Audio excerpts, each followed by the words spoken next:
Bien-aimés dans le Seigneur, chers auditeurs, nous vous saluons dans le merveilleux nom de notre Seigneur Jésus-Christ. Nous sommes heureux de vous retrouver ce matin, de vous savoir toujours aussi nombreux et fidèles à ce rendez-vous quotidien pour partager la parole de Dieu avec nous, et notre joie est encore plus grande, sachant que le Seigneur lui-même, plus fidèle que chacun de nous, est là, qu'il veut parler à chacun, qu'il veut bénir chacun qui suit cette méditation avec nous. Aujourd'hui, mardi 24 septembre, nous méditons dans 1 Samuel chapitre 6 verset 1 jusqu'au chapitre 7 verset 1. 1 Samuel 6 verset 1 jusqu'au chapitre 7 verset 1. Nous prions avec Papa Dani Moubeno avant de lire ce texte. Seigneur notre Dieu, nous voulons nous approcher de toi et nous prions que tout en nous se taise afin que seul toi tu puisses parler à nos cœurs, oui Seigneur, pour nous éclairer, nous édifier, oui, pour nous avertir, mais aussi pour nous montrer le chemin.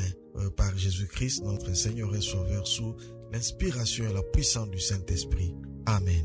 Amen. 1 Samuel chapitre 6 verset 1 jusqu'au chapitre 7 verset 1, c'est le texte de notre méditation de ce mardi 24 septembre. Nous avons les questions 3 et 6 pour nous aider dans ce partage. Y a-t-il un exemple à suivre ou à ne pas suivre? Et y a-t-il un avertissement? 1 Samuel 6 verset 1 jusqu'au chapitre 7 verset 1. L'arche d'Éternel fut 7 mois dans le pays des Philistins. Et les Philistins appelèrent les prêtres et les devins, et ils dirent: que ferons-nous de l'arche de l'Éternel? Faites-nous connaître de quelle manière nous devons la renvoyer en son lieu. Ils répondirent: si vous renvoyez l'arche du Dieu d'Israël, ne la renvoyez point à vide, mais faites à Dieu un sacrifice de culpabilité. Alors vous guérirez et vous saurez pourquoi sa main ne s'est pas retirée de dessus vous. Les Philistins dirent: quelle offrande lui ferons-nous? Ils répondirent: 5 tumeurs d'or et 5 souris d'or, d'après le nombre de princes des Philistins, car une même plaie a été sur vous tous et sur vos princes. Faites des figures de vos tumeurs et des figures de vos souris qui ravagent le pays, et donnez gloire au Dieu d'Israël. Peut-être cessera-t-il d'appesantir sa main sur vous, sur vos dieux et sur votre pays. Pourquoi endurciriez-vous votre cœur comme les Égyptiens et Pharaon ont endurci leur cœur? N'exerça-t-il pas ses châtiments sur eux et ne laissèrent-ils pas alors partir les enfants d'Israël? Maintenant, faites un char tout neuf et prenez 2 vaches qui allaitent et qui n'aient point porté les joues. Attelez les vaches au char et ramenez à la maison leurs petits qui sont derrière elles. Vous prendrez l'arche de l'Éternel et vous la mettrez sur le char. Vous placerez à côté d'elle un coffre, les objets d'or que vous donnez à l'Éternel en offrande pour le péché. Puis vous la renverrez et elle partira. Suivez-la du regard. Si elle monte par le chemin de sa frontière vers Beth-Shemesh, c'est l'Éternel qui nous a fait ces grands mal. Sinon, nous saurons que ce n'est pas sa main qui nous a frappés, mais que cela nous est arrivé par hasard. Ces gens firent ainsi. Ils prirent 2 vaches qui allaitent et les attelèrent au char, et ils enfermèrent les petits dans la maison. Ils prirent sur les chars l'arche de l'Éternel et les coffres avec les souris d'or et les figures de leurs tumeurs. Les vaches prirent directement le chemin de Beth-Shemesh. Elles suivirent toujours la même route en mugissant, et elles ne se détournèrent ni à droite ni à gauche. Les princes des Philistins allèrent derrière elles jusqu'à la frontière de Beth-Shemesh. Les habitants de Beth-Shemesh moissonnaient les blés dans la vallée. Ils levèrent les yeux, aperçurent l'arche et se réjouirent en la voyant. Le char arriva dans le champ de Josué de Beth-Shemesh et s'y arrêta. Il y avait là une grande pierre. On fendit le bois du char et l'on offrit les vaches en holocauste à l'Éternel. Les Lévites descendirent l'arche de l'Éternel et le coffre qui était à côté d'elle et qui contenait les objets, et y posèrent le tout sur la grande pierre. Les gens de Beth-Shemesh offrirent en ce jour des holocaustes et des sacrifices à l'Éternel. Les 5 princes des Philistins, après avoir vu cela, retournèrent à Écron le même jour. Voici le tumeur d'or que les Philistins donnèrent à l'Éternel en offrande pour le péché. Une pour Asdod, une pour Gaza, une pour Ascalon, une pour Gath, une pour Écron. Il y avait aussi des souris d'or selon le nombre de toutes les villes des Philistins appartenant aux 5 chefs, tant des villes fortifiées que des villages sans murailles. C'est ce qu'atteste la grande pierre sur laquelle on déposa l'arche de l'Éternel et qui est encore aujourd'hui dans le champ de Josué de Beth-Shemesh. L'Éternel frappa les gens de Beth-Shemesh lorsqu'ils regardèrent l'arche de l'Éternel. Il frappa 50 000, 70 000 hommes parmi le peuple, et le peuple fut dans la désolation parce que l'Éternel l'avait frappé d'une grande plaie. Les gens de Beth-Shemesh dirent: qui peut subsister en présence de l'Éternel, de ses dieux saints? Et vers qui l'arche doit-elle monter en s'éloignant de nous?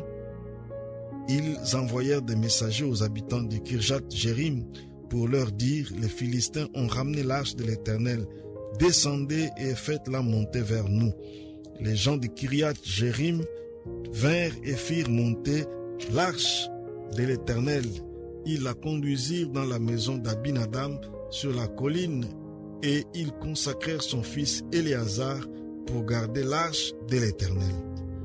Voilà, bien-aimés, nous avons lu ces longs textes et ça en valait la peine. 1 Samuel chapitre 6, verset 1 jusqu'au chapitre 7, verset 1, nous allons répondre aux questions 3 et 6. Y a-t-il un exemple à suivre ou à ne pas suivre, et y a-t-il un avertissement? Je vais dire, dans l'exemple à ne pas suivre, il y a l'avertissement là-dedans. Je pars du dernier verset que nous avons lu. Les gens de Kirjath-Jéarim vinrent et firent monter l'arche de l'Éternel. Ils la conduisirent dans la maison d'Abinadab sur la colline, et ils consacrèrent son fils Éléazar pour garder l'arche de l'Éternel. Et je veux qu'on souligne le fait qu'on a consacré Éléazar, et il devait être certainement de la tribu de Lévi. Il a été consacré. Alors, l'exemple à ne pas suivre, c'est que pour les Philistins, ils ont compris la leçon, ils ont fait leurs offrandes de culpabilité, ils ont renvoyé l'arche en Israël. Mais l'arche arrive en Israël à Beth-Shemesh, les gens se réjouissent. Mais qu'est-ce qu'on dit? Ils regardèrent au verset 19 du chapitre 6, il est dit: l'Éternel frappa les gens de Beth-Shemesh lorsqu'ils regardèrent l'arche de l'Éternel. Il frappa 50 000, 70 hommes parmi le peuple, et le peuple fut dans la désolation parce que l'Éternel l'avait frappé d'une grande plaie. C'est bien de se réjouir de la présence de l'arche. Pour eux, c'était comme enfin que le Dieu d'Israël a été reconnu par les Philistins, sa force et sa puissance, comme nous tous nous devrions le reconnaître. Mais ils avaient oublié que l'arche, on ne peut pas la traiter n'importe comment. Et ce n'est pas donné à n'importe qui de toucher l'arche ou de la regarder comme nous nous rendons compte, et nous pouvons nous-mêmes être étonnés de cela. Mais comment traiter l'arche? C'était dans les livres des Lévitiques. Ce n'est pas n'importe qui pouvait toucher l'arche. Ce n'est pas n'importe qui pouvait s'approcher de l'arche. Et ce n'est pas n'importe qui. Il fallait des gens consacrés. Et nous ne devons pas oublier que nous devons servir Dieu comme il veut que nous les servions. Et nous devons faire les choses de Dieu selon ses instructions, selon ses recommandations. Et du moment qu'ils ont consacré un lévite pour garder l'arche, alors nous verrons demain que là, l'arche s'est, si je peux dire ainsi, que l'arche s'est calmée. Parce qu'au verset 2 du chapitre 7, on lit: il s'était passé bien du temps depuis le jour où l'arche avait été déposée à Kirjath-Jéarim. 20 années s'étaient écoulées. Vous voyez, pendant 20 ans, il n'y a pas eu d'incident. Pourquoi? Parce qu'on a consacré, comme dans les livres de Lévitique, c'était recommandé, la personne là a été consacrée pour garder l'arche. Il a été oint spécialement pour garder l'arche. Cela n'est pas donné à n'importe qui. Et nous devons faire attention, respecter les fonctions sacrées. Nous devons respecter les fonctions sacrées, être prédicateur, être pasteur, être prophète, être celui qui compte les offrandes, et c'est pourquoi il faut prier spécialement pour ceux qui sont assignés à toutes les tâches dans l'Église et pour que Dieu nous qualifie pour faire ces tâches-là. Papa Dani, y a-t-il... Donc c'était un avertissement, exemple à suivre, à ne pas suivre. Quelque chose à ajouter par rapport à l'avertissement, une vérité qui nous est révélée ici. Un avertissement, une vérité, oui. À partir du verset 15, il y a cette interpellation, mais qui vient des païens, des Philistins qui sont en fait des païens. Voilà comment leurs responsables, c'est comment leurs prêtres sont en train de de les interpeller. Verset 5, il dit: faites des figures de vos tumeurs et des figures de vos souris qui ravagent le pays et donnez gloire au Dieu d'Israël. Peut-être cessera-t-il d'appesantir ses mains sur vous, sur vos dieux et sur votre pays.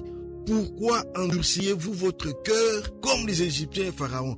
Cette interpellation vient des païens. Donc si les païens eux-mêmes reconnaissent qu'ils doivent rendre gloire à l'Éternel, à combien plus forte raison ne devrions-nous pas le faire, nous, en tant qu'enfants de Dieu? Parce qu'il y a des moments où nous ne donnons pas gloire à Dieu.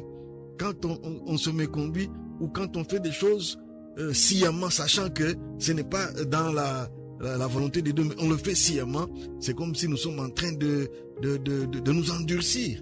Et mais voilà cette interpellation qui vient d'un païen. Mais pourquoi endurciriez-vous votre cœur comme les Égyptiens? Donc nous, en tant qu'enfants de Dieu qui connaissons la parole, nous n'avons pas raison, oui, de nous endurcir. Parce que même les païens, même ceux qui ne prient pas, mais ils savent qu'à un moment donné, il faut s'arrêter pour donner gloire à l'Éternel. Parce que sa gloire resplendit dans l'univers tout entier. Nous rappelons les textes 1 Samuel chapitre 6 verset 1 jusqu'au chapitre 7 verset 1. Et nous allons prier pour te dire: humblement Seigneur, nous te remercions parce que tu as choisi d'être présent au milieu de nous, homme si faillible. Mais en retour, apprends-nous à te rendre la gloire qui t'est due dans notre façon de te servir, dans notre façon d'accueillir ta présence au milieu de nous. Apprends-nous, Seigneur, à t'honorer, afin que nous soyons bénis au nom de Jésus. Amen. Amen.